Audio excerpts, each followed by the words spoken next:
Hello students, good morning. स्वागत है आप सभी का एक बार फिर से ऑनलाइन क्लासेस के अंदर। तो हमारे सॉलिड स्टेट फिजिक्स में आज हम लेक्चर 15 को डिस्कस करेंगे। इससे पिछले लेक्चर में लेक्चर 14 तक हम सिंपल क्यूबिक यानी सरल घनीय क्रिस्टल को डिस्कस किए थे। वहाँ पर हमने समन्वय संख्या और उसका संकुलन गुणांक जो कि 52% आया था 0.52 वो हमने कैलकुलेट किया था। ठीक है, तो आज जैसे कि मैंने कहा था कि हम इसमें बॉडी सेंटर्ड क्यूबिक पढ़ने जाएंगे। कहा था ना लास्ट लेक्चर में मैंने। तो आज हम डिस्कस करेंगे बॉडी सेंटर्ड क्यूबिक यानी अंतः केंद्रित घनीय। ठीक है, तो हेडिंग डाल लो। सेकंड नंबर अंतः केंद्रित घनीय यानी इसको कहा जाए इंग्लिश के अंदर तो शॉर्ट में तो बीसीसी बोलते हैं, लेकिन बॉडी सेंटर्ड क्यूबिक।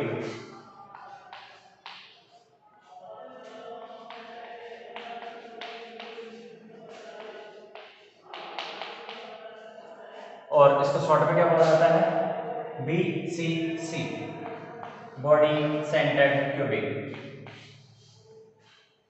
अब इसकी संरचना कैसे होती है?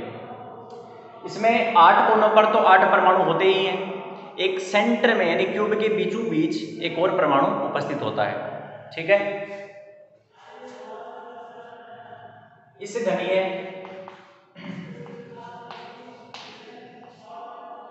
क्रिस्टल में 8 परमाणु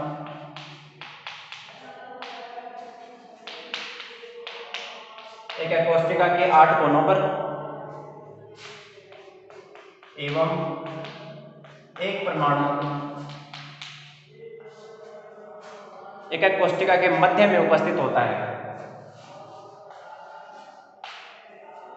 मध्य में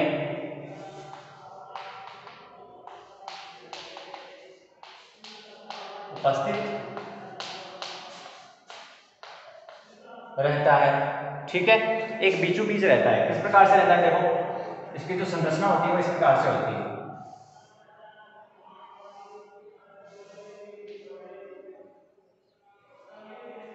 यहां पर इसको बनाया जाए इस प्रकार से।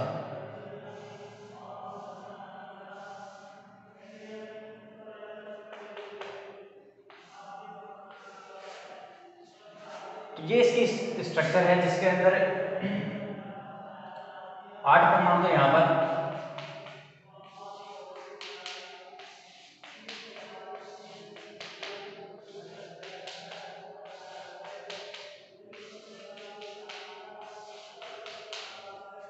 ये 8 परमाणु तो इस प्रकार से रहते हैं। ठीक, और एक बीचों बीच ये आपस में टच नहीं करते हैं, ध्यान रखना। ये आपस में टच नहीं करते, इसलिए मैंने दूर दूर बनाया है। अब जो सेंटर वाला है, जो सेंटर पर है, बीचों बीच है, वो इन सभी 8 को टच करता है। ठीक है, तो एक काम करेंगे, इस प्रकार से सेंटर में एक बनाएंगे ये वाला बड़ा सा जो कि बीचों बीच है सेंटर में। वो इन सभी को क्या करता है? ये तो रफली डायग्राम है, लेकिन वो सभी को क्या करता है? टच करता है। ये कहने का मतलब ये बड़े वाले ये वाले इस सबको टच करते हैं इस प्रकार से, ये इनको टच करता है सबको। ये जो बीच वाला है इन सबको टच करता है। ये छोटा वाला पीछे वाला उस कॉर्नर के अंदर जो लास्ट में कॉर्नर है, और ये जो है ऊपर अपनी तरफ जो कॉर्नर है उसमें है। तो इसकी समन्वय संख्या क्या होती है? केंद्र पर समन्वय संख्या क्या होती है कि एक परमाणु, दिया गया परमाणु अपने निकटतम परमाणुओं से, निकटतम पड़ोसी परमाणुओं से जो संपर्क, जितने संपर्क में रहता है, जितने परमाणुओं से रहता है, वो उसकी समन्वय संख्या कहलाती है किसी भी क्रिस्टल की। तो अब ये जो सेंटर में है ये 8 से टच कर रहा है। जो 8 कोनों पर हैं उनसे क्या कर रहा है? कांटेक्ट बना रहा है, उनसे मित्रता कर रहा है, उनसे दोस्ती कर रहा है। इसलिए इसकी समन्वय संख्या कितनी होगी? 8। ठीक है, केंद्र पर स्थित परमाणु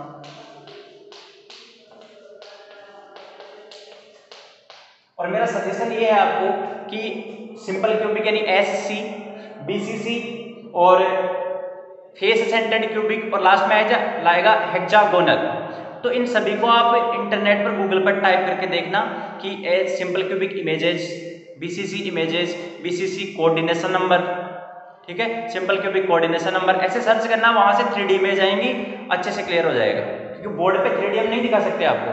ठीक है, केंद्र पर स्थित परमाणु 8 कोनों पर स्थित परमाणुओं से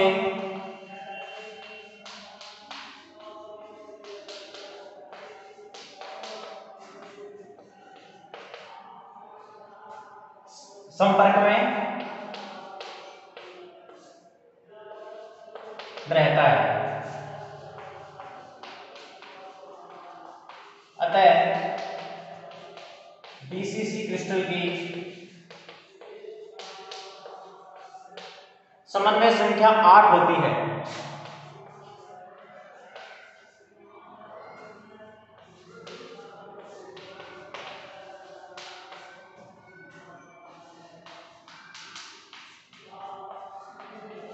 कितनी होती है? 8। ठीक है जी, तो इसकी समन्वय संख्या तो आ गई अपने पास। अब इसमें अब हम मान के चलेंगे कि इसमें एकक कोष्ठिका का जो जालक नियतांक है वो A है।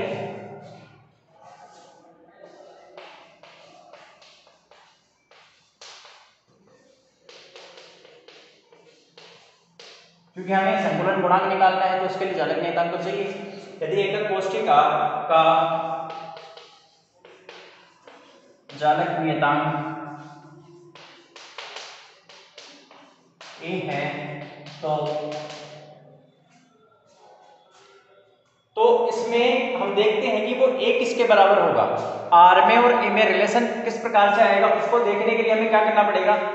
ये जो बड़ा वाला जो एक परमाणु है शायद सभी के बराबर है, सबकी त्रिज्या R है, ऐसा नहीं है कि ये बड़ा है, हमने बड़ा दिखाया है केवल यहाँ पर, एक्चुअल में बराबर होते हैं। ठीक है, तो हमें क्या करना पड़ेगा, इसकी स्ट्रक्चर दिखानी पड़ेगी, हमें A और R में रिलेशन लेके आना है, इसलिए पहले इसको नोट करो।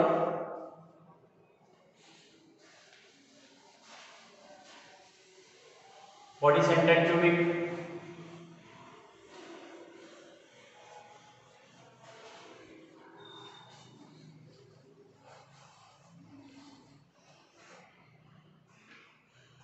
देखिए इसको समझने के लिए आपको इस प्रकार से डायग्राम बनाना पड़ेगा।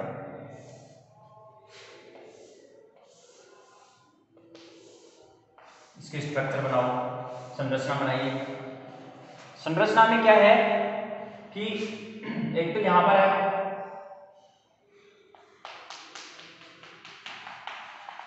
ये परमाणु है जिसकी त्रिज्या कितनी है R, एक यहां पर है परमाणु और एक यहां पर ये है जो सेंटर में है।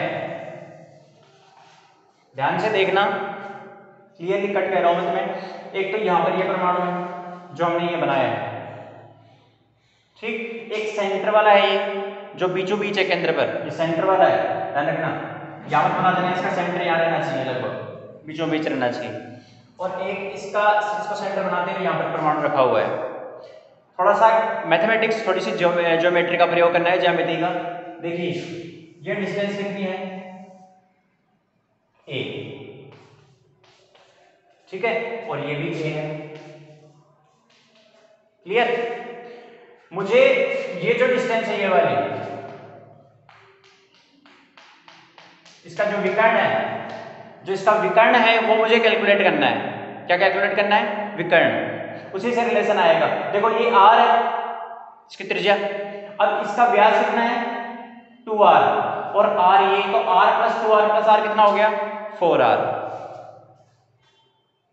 ठीक है, ज्यामिति से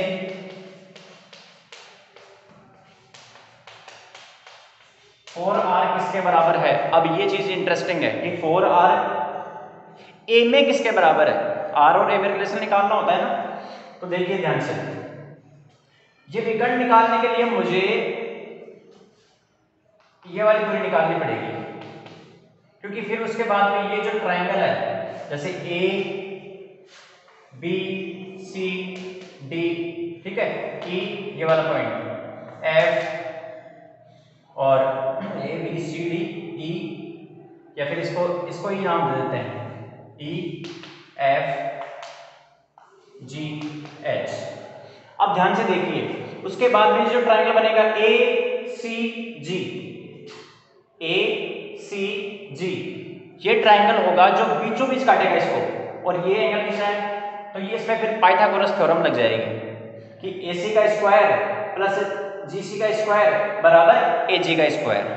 समझ में आ रही है बात? लेकिन पहले आपको AC तो निकालना पड़ेगा, तो AC सिंपल है निकालना। कैसे? ये परपेंडिकुलर है A B और C, जो ABC नीचे जो आधार में बन रहा है त्रिभुज, वो भी क्या है, समकोण त्रिभुज है। तो उसमें क्या होगा, यदि ये A है, ये A है, तो बीच वाली कितनी हो जाएगी, √2a। अरे A square plus A square का रूट, इसका स्क्वायर प्लस इसका स्क्वायर बराबर AC का स्क्वायर।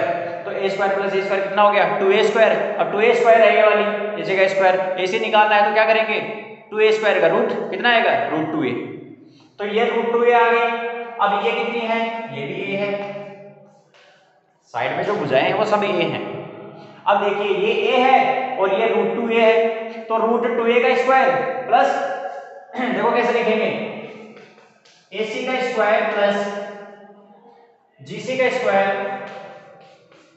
बराबर होगा AG का स्क्वायर। ये कितना है, √2a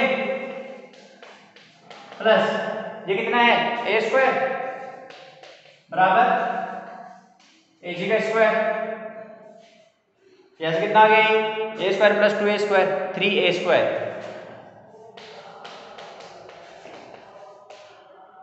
ठीक है, तो यहां से फाइनली AG कितना आ गया, AG कितना आ गया, √3a। कितना आ गया, √3a। और ये जो AG है ये किसके बराबर है, 4r के। इसलिए 4r किसके बराबर हो जाएगा, √3a के। अतः 4r बराबर √3a, ये रिलेशन हो गया। इसका मतलब यहां से a कितना आ गया, या फिर r की वैल्यू निकाल लो। ठीक है, r की वैल्यू कितनी आ गई, √3a/4। ठीक है, इक्वेशन नंबर 1 कितना आ गया बच्चों, r बराबर √3a/4 नीचे चला जाएगा। ये निकालना जरूरी है क्योंकि रिलेशन होना चाहिए, तभी हम आयतन का अनुपात ले पाएंगे। ठीक, अब देखो क्या करना है, एकक कोष्ठिका का आयतन,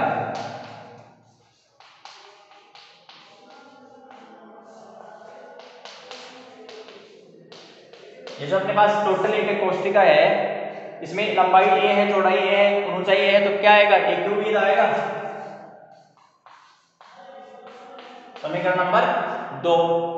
अब इसके बाद में क्या करना है, हमें परमाणुओं की संख्या चाहिए। क्या चाहिए, परमाणुओं की संख्या, ताकि हम टोटल परमाणुओं का आयतन निकाल सकें। इसके अंदर कितने परमाणु हैं, टोटल, इसका टोटल वॉल्यूम तो हमने निकाल लिया कि कितना है, a क्यूब है, लेकिन परमाणुओं का आयतन कितना है, क्योंकि संकुलन गुणांक में पैकिंग फैक्टर में ऊपर परमाणुओं का आयतन आता है, एकक कोष्ठिका में परमाणुओं का आयतन बटे एकक कोष्ठिका का आयतन। तो परमाणुओं की संख्या किस प्रकार से होगी, क्योंकि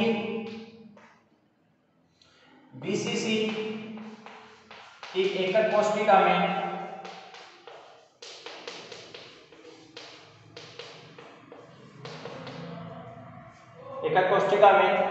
एक परमाणु तो केंद्र पर है, तो उसका तो योगदान उसी पूरा होगा क्योंकि सेंटर पर है वो, और 8 कोनों पर हैं लेकिन उनका योगदान 1/8 है, तो 8 गुणा 1/8, एक तो वहां से आ जाएगा,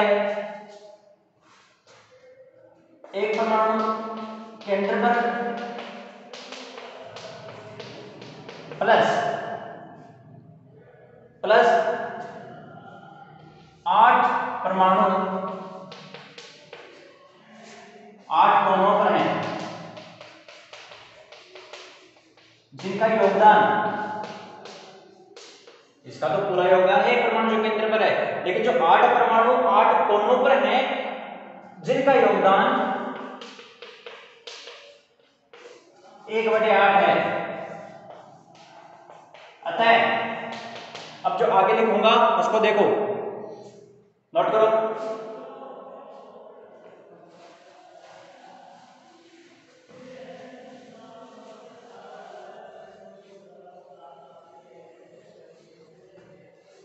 देखिए अतः प्रभावी परमाणु संख्या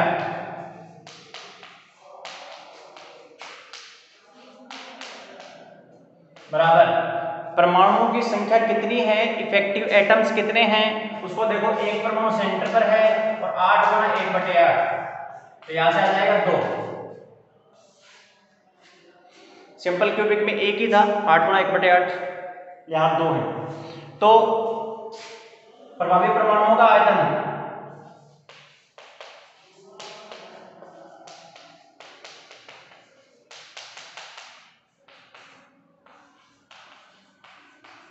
कितना होगा, V टोटल परमाणुओं का 2 गुणा ए का कितना होता है, 4/3 पाई आर क्यूब, ठीक। तो 2 गुणा यानी 4 तो 8 आ जाएगा यहां से, पाई आर क्यूब कितना है, इसका क्यूब कर दो,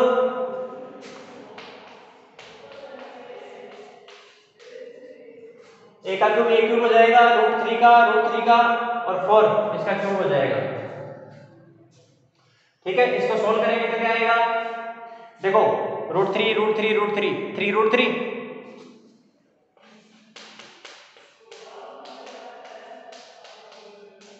नीचे 4 का क्यूब कितना होता है, 64, 3 से 3 कैंसिल, 8 से 8 बार कैंसिल, 64, √3 π/8,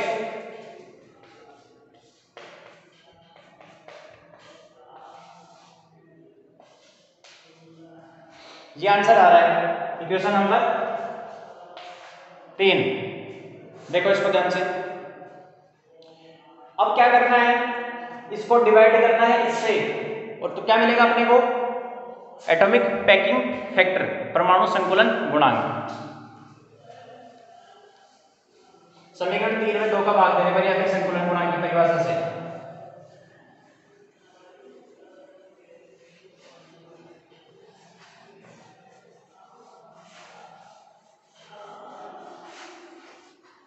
देखो आगे, संकुलन गुणांक की परिभाषा से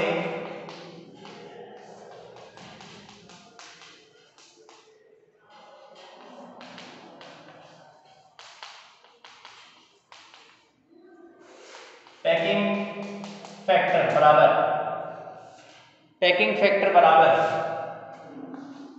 एक कोष्ठिका के ऊपर परमाणुओं का आयतन बटे एक कोष्ठिका का आयतन, ये कितना है, √3 π/8 a cube divided by a cube, इससे ये कैंसिल, पाई √3/8। इसको सोल्व करने पर देखो इसका मान कितना है, 3.14, इसका कितना है 1.732, इन दोनों को मल्टीप्लाई करेंगे तो आंसर आएगा 0.68 या 68%। याद रखना है ये। तो कहने का मतलब यदि एक कोष्ठिका का आयतन 100 है तो उसमें से 68% भाग पर परमाणु भरे हुए हैं। क्या है, 68% भाग पर परमाणु भरे हुए हैं, बाकी जो 32% भाग है वो खाली है, ठीक है। इसका मतलब ये है, ओके। तो ये हमने इसके लिए संकुलन गुणांक ज्ञात कर लिया है। इसके बाद में अगला जो पॉइंट है वो है इसमें कि इसमें अभाज्य कोष्ठिका जो होगी बीसीसी के अंदर वो किस प्रकार से होती है, अभाज्य कोष्ठिका के मूलभूत सदिश किस प्रकार से ज्ञात किए जाते हैं। देखो बीसीसी क्रिस्टल में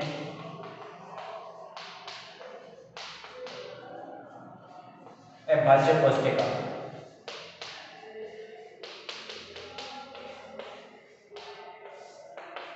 देखो इसकी जो संरचना होती है वो इस प्रकार से होती है, ठीक है।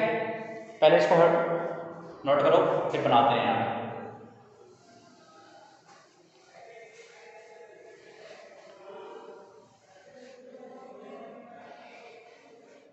थोड़ा सा सावधानी रखना बनाते समय। सबसे पहले क्या करना है, इस प्रकार से XYZ निर्देश तंत्र बनाओगे।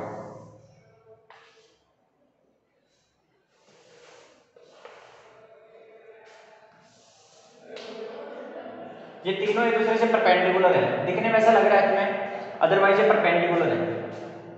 एक्स वाई और जेड, इस प्रकार से डिनोट करोगे। ठीक है, यहाँ पे कोई पॉइंट ले लो इस प्रकार से, कितनी लंबाई हमें लेनी है और उतनी ही यहाँ पर होनी चाहिए और यहाँ पर भी उतनी ही होनी चाहिए। ठीक है, अब क्या करना है, इसके समांतर यहाँ से इस प्रकार से बनाना है, इस रेखा के समांतर। ठीक, और कुछ इस प्रकार से बनेगा ये।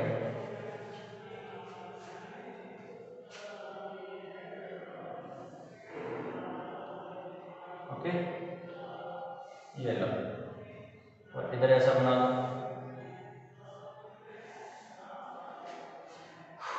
यहां पर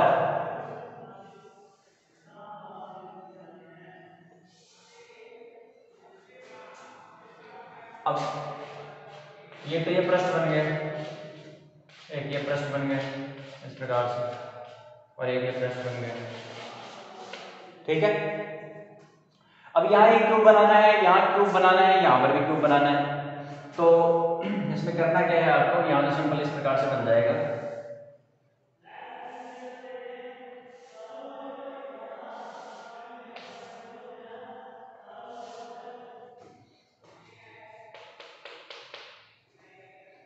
यहाँ तो इस प्रकार से ये लो, एक क्यूब बन गया ये नीचे। यहाँ पर भी एक क्यूब बनाना है इस साइड में। अब ये जो क्यूब है ये तो कौन से तल में है, एक्स वाई में है, एक्स वाई में है, लेकिन इसमें इस क्यूब के लिए जो जेड है वो निगेटिव है, कहने का मतलब समझ गए। इसके लिए एक्स और वाई तो पॉजिटिव है, लेकिन ये नीचे बन रहा है ना माइनस जेड में है ये। ठीक, अब यहाँ पर जो बनेगा वो माइनस एक्स में होगा, तो उसके लिए क्या करना है आपको, इसके समांतर यहाँ से ऐसे,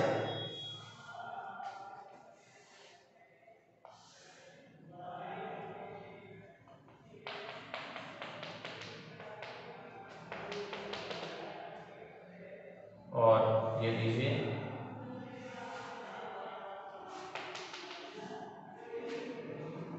ठीक है, सही तरीके से बनाना है, ऐसे गलत मत करना है इसको। ये बन गया माइनस एक्स में। यहाँ पर भी बनाना है एक, जैसे आप इस प्रकार से लाइन लेके गए थे इस प्रकार से ले जाओ। ठीक है, उसके बाद में ये लीजिए और इसको फिर क्या करना है, ज्वाइन करना है। अब यहाँ पर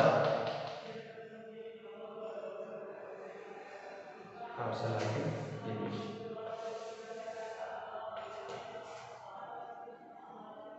ओके, तो इस पॉइंट को इससे डिनोट कर दो और इसको इससे ज्वाइन कर दो। ये लीजिए, ये क्यूब बन गया।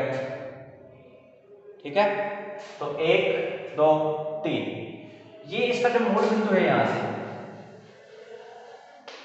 Origin point. अब देखिए, इसके लिए ए वेक्टर जो होता है, जो ए वेक्टर होगा, एक बी वेक्टर होगा और एक सी वेक्टर, ये मूलभूत सदिश है। क्या ये मूलभूत सदिश, एक क्यूब, 2 क्यूब, 3 क्यूब। थोड़ा सा इसको इस प्रकार से दिखा देते हैं ताकि हमें दिखाई दे कि एक्सिस कौन कौन सी है। एक तो ये है और एक ये, ठीक है। तो यहां पर क्या होगा, इसके सेंटर में एक, इसके बीचों बीच बॉडी सेंटर्ड क्यूबिक की विशेषता होती है कि उसके सेंटर पर एक क्या होता है, इस प्रकार से होगा, एक यहां पर होगा परमाणु और एक नीचे वाले में होगा सेंटर पर यहां पर। इनको दर्शाओ। अब ये जो सेंटर पर है इसके कोऑर्डिनेट क्या हैं, इसके कोऑर्डिनेट देखो, ये y और z में है लेकिन इसके लिए x क्या है, नेगेटिव है। ठीक, अब इसकी टोटल लंबाई y में तो a होती है लेकिन ये बीच में है, इसका मतलब टोटल a नहीं चलेगा, a/2 चलेगा। y दिशा में कितनी चलेगा, a/2। z दिशा में टोटल ऊपर थोड़ी है, बीच में है, तो कितनी है, a/2। तो मतलब इसके जो कोऑर्डिनेट हैं, इस वाले के कोऑर्डिनेट कितने हैं, x का नहीं लिख रहा हूं अभी, y का a/2, z का a/2। x का कोण कितना है बताओ, ये माइनस में है ना। अब टोटल ये वाली दूरी है जो ये वाली, ये तो -a है पीछे की तरफ, ये जो दूरी है या फिर ये वाली दूरी, ये माइनस ए है लेकिन ये टोटल नहीं है, ये बीच में है, तो माइनस ए बाई टू है इसके लिए।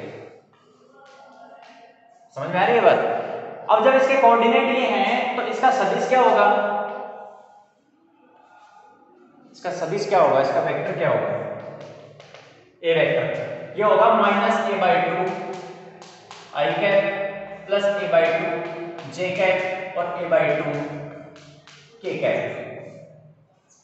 ठीक है, अरे कोऑर्डिनेट लिखने के बाद में फिर दिक्कत थोड़ी होती है, आई कैप जे कैप के कैप। ठीक, इसके कोऑर्डिनेट क्या होंगे, इसके कोऑर्डिनेट बताओ, इसके कोऑर्डिनेट होंगे, इसके लिए देखो x और z तो पॉजिटिव है,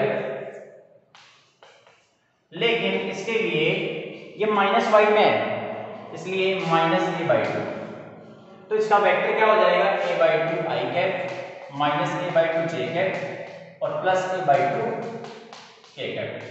देखो ए बाई टू सब में आएगा, लेकिन यदि x वाला लिख रहा हूं, ए वेक्टर होता है x दिशा में, तो वही नेगेटिव है, ये y वाला जो b होता है तो y नेगेटिव है, c में के कैप नेगेटिव आएगा।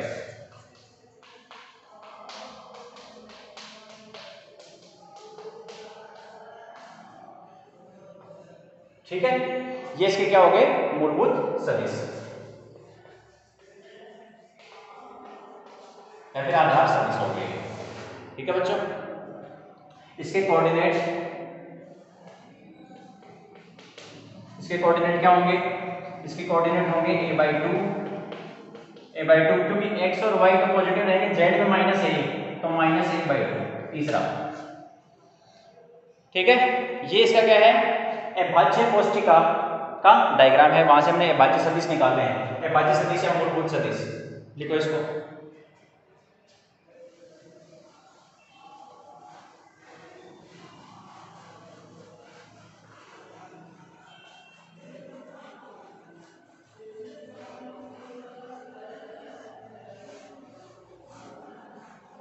ओके, देखिए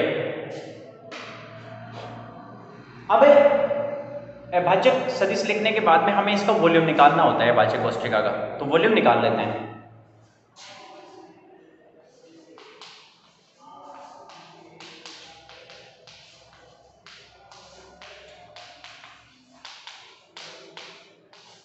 अभाज्य कोष्ठिका का आयतन, अभाज्य कोष्ठिका का आयतन होता है v बराबर a vector dot b cross c। A vector का मान कितना है, ए बाई टू, बाहर ले लिया मैंने, तो minus i cap plus j cap plus k cap dot, इसमें भी ए बाई टू है, इसमें भी ए बाई टू है, सब कॉमन ले लो। बी वेक्टर का मान कितना है, कॉपी में देखो, आई cap minus J cap plus k cap cross, A by to बाहर ले लिया, आई कैप जे कैप माइनस के कैप, इसमें माइनस आई रहेगा, इसमें माइनस जे रहेगा, इसमें माइनस के रहेगा, तो a by two a by two a by two कितना बन जाएगा, ए क्यूब बाई 8। ठीक है, ए बाई टू का होल क्यूब है a cube by 8 minus i cap plus j cap plus k cap dot. देखो आई का cross किसके साथ होगा, आई के साथ तो होगा नहीं, एक तो होगा जे के साथ, तो आई क्रॉस जे कितना होगा, आई क्रॉस जे के कैप, और आई क्रॉस के क्या होता है, माइनस है, लेकिन माइनस माइनस क्या हो जाएगा, प्लस जे। ठीक है, तो के कैप प्लस जे कैप आ गया। अब जे क्रॉस आई कितना होगा, जे क्रॉस आई का मतलब होता है माइनस के, लेकिन यहाँ माइनस साइन है इसलिए प्लस के आ जाएगा, और जे क्रॉस जे जीरो, जे क्रॉस के कितना होता है, जे क्रॉस के आई, और माइनस माइनस क्या है, प्लस। ठीक है, अच्छा के क्रॉस आई कितना होगा, के क्रॉस आई जे, और के क्रॉस के तो जीरो होगा, के क्रॉस जे कितना होगा, देखो के क्रॉस जे का मतलब है माइनस आई कैप, तो माइनस आई कैप से माइनस आई कैप कैंसिल। अच्छा जे और जे टू जे, और के 2k कैप, तो 2 बाहर आ जाएगा, कहने का मतलब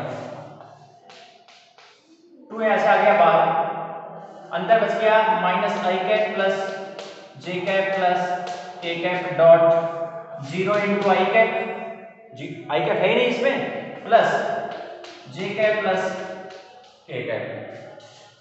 ठीक, आई का आई के साथ 0, जे का जे के साथ 1 और के का के के साथ 1, तो यहां से आ गया a क्यूब बाई 8 2 इंटू 2 2 2 जा 4, तो ये आउट हो गया 2 बार कैंसिल आउट। ठीक है, तो a क्यूब बाई 2 इसका क्या आ गया, वॉल्यूम आ गया। कितना आ गया वॉल्यूम, a क्यूब बाई 2। देखिए एक का कोष्ठक का आयतन कितना है, अभी भी a क्यूब है, ध्यान से देखिए, एक का कोष्ठक का आयतन a क्यूब है, लेकिन अभाज्य कोष्ठक का आयतन कितना है, a क्यूब बाई 2। तो अब मैं ऐसे बोल सकता हूं कि अभाज्य कोष्ठक का आयतन BCC के लिए एक कोष्ठक के आयतन से क्या होता है, आधा होता है, बराबर एकक कोष्ठिका का आयतन डिवाइडेड बाई 2। याद रखना इसको कि अभाज्य कोष्ठिका का आयतन होता है एकक कोष्ठिका का आयतन डिवाइडेड बाई 2, नोट करो। तो अपने लेक्चर में आज हमने डिस्कस कर लिया BCC के बारे में कंप्लीट इन्फॉर्मेशन। नेक्स्ट लेक्चर में हम पढ़ेंगे FCC के बारे में, फेस सेंटर्ड क्यूबिक। उसकी समन्वय संख्या देखेंगे कितनी होती है, संकुलन गुणांक देखेंगे कितना होता है, अभाज्य कोष्ठिका कैसे किस प्रकार से बनेगी। ओके, तो इसको ध्यान से पढ़ना, रिवाइज करना। ठीक है, थैंक यू वेरी मच।